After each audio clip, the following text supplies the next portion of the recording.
Assalamualaikum warahmatullahi wabarakatuh. Perkenalkan, nama saya Maya Bibi Rizky, NIM A0D021083. Di sini saya akan menjelaskan tugas dari aspek hukum dalam pajak dengan dosen pembimbing Johannes Joni Kenjiwa SHMH. Materi yang akan saya bahas yaitu relaksasi perpajakan pada masa pandemi COVID-19.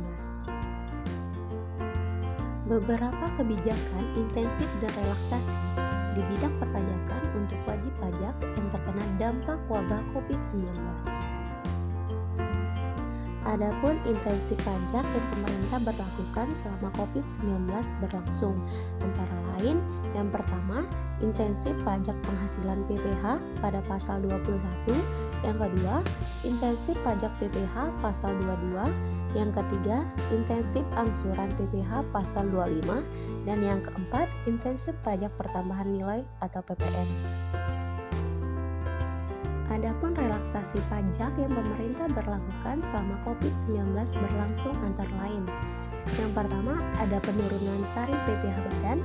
Yang kedua, perpanjangan waktu dalam administrasi. Di dalam perpanjangan waktu dalam administrasi dibagi menjadi beberapa bagian.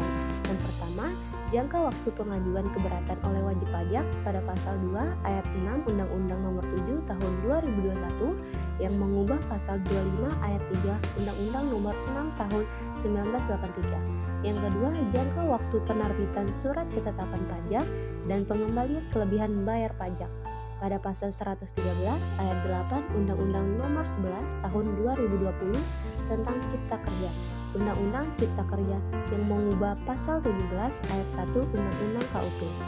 Yang ketiga, ada jangka waktu pemberian keputusan atas keberatan pada pasal 26 ayat 1 Undang-Undang Nomor 28 Tahun 2027 tentang perubahan ketiga atas Undang-Undang Nomor 6 Tahun 1983 tentang ketentuan umum tata cara perpajakan, Undang-Undang Nomor 28 Tahun 2007. Yang keempat, ada jangka waktu permohonan pengurangan atau penghapusan sanksi administrasi pada pasal 36 ayat 1 Undang-Undang Nomor 28 Tahun 2027.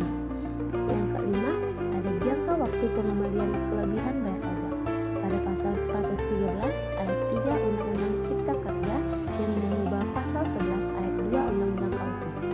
Yang keenam, ada jangka waktu permohonan pengurangan atau penghapusan sanksi administrasi pada tanggal 36 ayat 2003. Yang ketiga, pemberian fasilitas kepabeanan.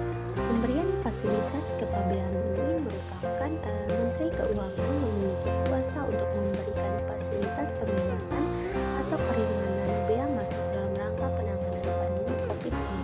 Peraturan Menteri Keuangan Nomor 34 PNK/04/2020. Pajak atas transaksi elektronik. Pemerintah memungut PPN atas pemanfaatan barang kena pajak tidak berwujud. Selain PPN, pemerintah juga memungut PPh atas pajak transaksi elektronik atas kegiatan perdagangan melalui sistem elektronik atau PMSE. Jadi sekian penjelasan dari saya mengenai materi relaksasi perpajakan pada masa pandemi COVID-19. Wassalamualaikum warahmatullahi wabarakatuh.